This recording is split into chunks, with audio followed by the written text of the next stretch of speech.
Je vais d'abord faire comprendre une chose, que ce procès qu'on est tenté contre moi, c'est un procès politique, ce n'est pas un procès criminel, parce que je suis accusé d'être divisionniste. Pour nous, nous voyons bien que là où le régime des FPR voit le divisionnisme, pour nous, c'est le pluralisme politique. Il faut accepter la diversité de notre société et voir comment l'exploiter positivement. C'est le seul moyen de mettre fin aux violences cycliques dans notre pays. Je suis accusé d'avoir une idéologie génocidaire, c'est un crime et que tout opposant est accusé. Mais pour nous, là où le régime de Kagame voit l'idéologie génocidaire, pour nous, c'est plutôt le devoir de mémoire, et la reconnaissance de toutes les victimes, parce que nous pensons que c'est le seul moyen d'arriver à une réconciliation effective dans notre pays.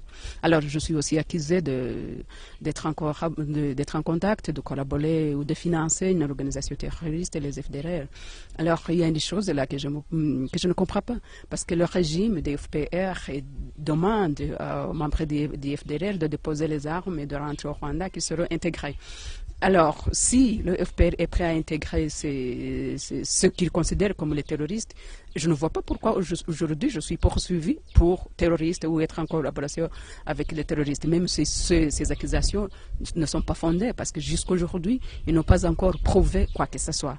Ils disent qu'ils ont arrêté des lieutenants-colonels, un colonel qui travaille, ou un lieutenant qui travaille avec moi, mais ces gens, je ne les connaissais pas, et les informations à ma disposition, c'est que ces gens sont dans les prisons depuis déjà l'année 2009. Donc ce sont les gens qui sont là déjà depuis 2009, presque une année. Et aujourd'hui, on m'accuse que je collabore avec ces gens. Donc pour moi, je pense que c'est un montage qu'ils sont en train de faire pour absolument freiner mes activités politiques.